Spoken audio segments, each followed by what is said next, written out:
ครับก็สวัสดีนะที่รักในการตกปลานะครับวันนี้ก็มาซ้ำหมายเดิมครับใช้ชิงหลิวครับก็วันนี้ใช้ชิงหลิวระยะ 4.5 ครับหมายคลองครับคลองธรรมชาติเหมือนเดิมครับมาติดตามกันครับว่าผลงานจะเป็นยังไงนะครับช่วยกดไลค์กดแชร์เป็นกำลังใจให้ผมด้วยนะครับครับก็ตอนนี้มาเปลี่ยนเป็นระยะ 2.7 นะครับ 4.5 ก็ปลาเล็กควรมากเลยติดตามกันต่อครับ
ครับก็วันนี้ก็ไม่ประสบผลสำเร็จนะครับ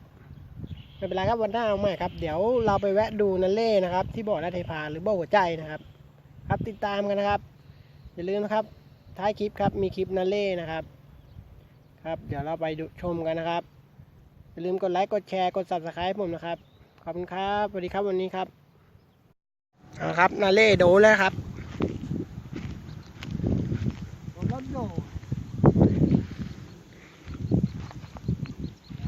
เข้าไปในนู้นโดนหมดเลยนะ นนจันทร์ตัก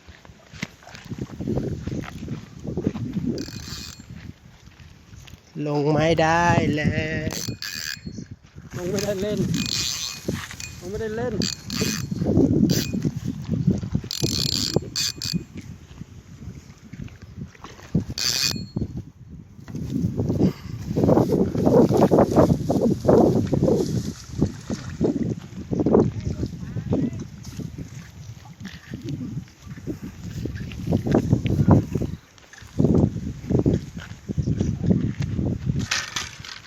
สาย 2ไปเนี่ย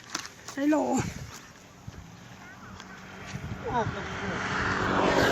นี่ครับแล้วก็หน้าดินครับบ่อหัวใจครับบ่อละเทพา